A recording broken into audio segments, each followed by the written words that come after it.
Ito ngayong araw na solidong sinuportahan ng Provincial Government of Quirino Province ang first ever Quirino Content Creators Panagdadapon 2026 mga best friend na kung saan dinaluan ito ng lahat ng mga vloggers ng Quirino Province at maging ang mga taga-ibang probinsya mga best friend. Make sure na papanoorin mo ang video na ito at ikukwento ko sa'yo.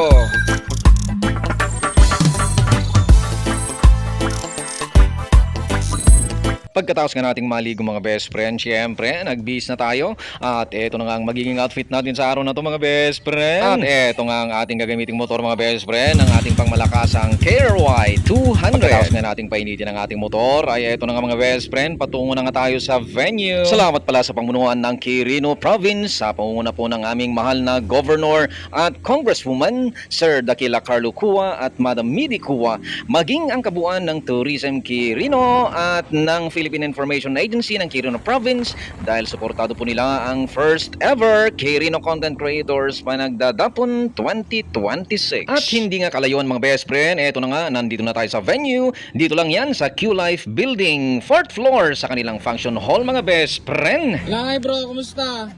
Butatog TV, yan, shout out. Doon na, nahuli tayong parehas eh. Huli man daw at magaling, pogi pa rin, ano? Yun, may elevator pala. Shout out kay sir. 4th floor. Yan. Thank you sir, thank you. Dati naladaw nga gwapo. Duwa matiri daw na kapsat. Atoy, ano atoy? Medyo ba? Dito tayo galing. Ito ang bumukas. Pambihirang kamatis na igno pa nga tayo sa elevator na to mga best friend. At eto na nga, andito na tayo mga best friend. Ang dami na palang tao dito. Palibhasa late si best friend mo to mga best friend.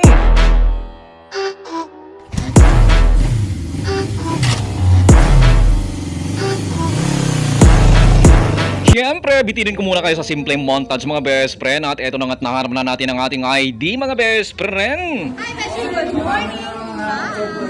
Yan, magbigayan daw kami ng sticker. So, ito yung sticker nila. Shoutout po sa inyo. Yan. Thank you, Idol.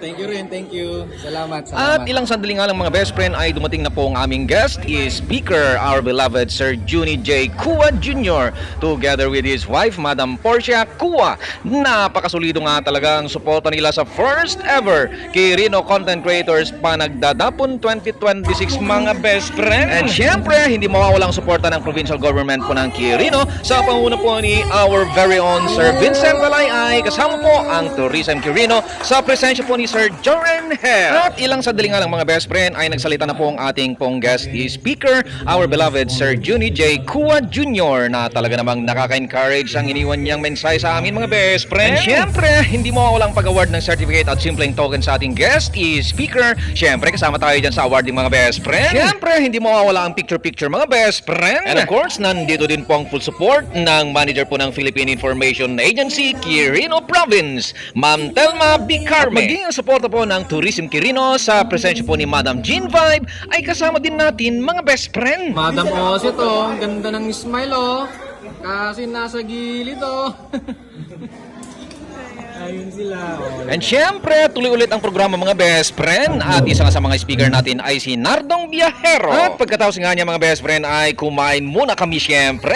At ilang sandali nga lang ay si Skylark naman ang nagsalita mga best friend. At sinundan naman nila Madam Jonah Ducos at Sir Edwin Ducos ng Ifukano. Shout out pala mga best friend sa ating energetic host, Ma'am Blessy. Follow natin ang kanyang FB page na Bless Events Coordination and Hosting. At eto ng mga best friend, hindi mawawala ang Unity Dance ng lahat ng mga participants. Siyempre, taga-video lang tayo dyan mga best friend. Sige, Sir Edwin, ilaban mo. Meron din pala tayong naging bisita ng mga vloggers from Alfonso Lista, Ifugao. Pa-comment naman mga FB pages nila mga best friend. Ano mo kasi ito, yung request mo?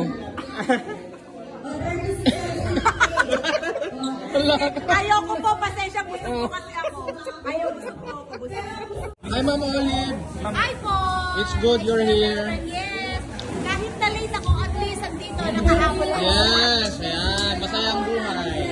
At isa nga sa mga sponsors ng event na ito ay ang Taag Cafe, na hindi nga nagtagal mga best friend ay binigay na nga ang mga certificates ng lahat ng mga participants sa event na ito, mga best friend. Siyempre, meron tayong certificate, mga best friend. Of course, tawagin ko na, Miss Sinamit and Napintas Alalaki! At hindi nga matatapos ang event na to mga best friend na hindi natin makakasama ang ating dalawang kaibigan na guest vloggers na sina Miss Sinamit at Napintas Alalaki sa event na to mga best friend. Na nagkaroon pa nga ng open forum at Q&A portion para matulungan kung paano mag-grow sa larangan ng vlogging base sa karanasan nila Miss Sinamit at Napintas Alalaki mga best friend. Na talaga namang sobrang napakalaking tulong ang kanilang ibinigay na mga ideas, tips at mga techniques para maging successful ang mga bawat vloggers, mga best friend. Actually mga best friend, lahat ng mga naging speakers namin sa event na to, maging ang presensya nila Miss Sinamit at Napintas Alalaki ay iisa ang ipinaparating na mensahe mga best friend. Yun ay kung paano mapapalago ang aming community at kung paano magiging successful sa larangan ng vlogging mga best friend. Kaya nga kaming lahat mga best friend ay lubos na nagpapasalamat sa lahat ng mga sumuporta sa event na to, sa lahat ng mga sponsors, lalo na sa kabuuan ng provincial government ng Quirino Province, Governor Dakila Carlo Cua, Congresswoman Midi Cua, at maging kay Sir Junie J. Cua Jr. sa kanilang suporta, mga best friend. At kung sakali mang umabot ka sa parte ng video na ito, ay maaari mo bang i-comment kung isa ka sa mga participants ng event na to, at pa-comment na din mga best friend kung tagasan ka, at kung nakatulong bang event na to sa iyo mga best friend, at kung sakali mang hindi ka pa naka-follow, baka naman. Mga best friend, sa buhay ay walang shortcut. Kailangan mo talagang dumaan sa pinakamababa para marating ang pinakamataas. Tuloy lang mga best friend, huwag kang mainip. Maging masipag lang dahil balang araw, makakamit mo din ang tagumpay. At magagawa lamang yan sa tulong ng may kapal. Ito po ang inyo pong kaibigan, best friend Moto, na nagsasabing, when you ride, leave your pride, at sa Diyos lamang umasa, at huwag sa maling akala. Sharing is caring mga best friend. See you po in my next adventure.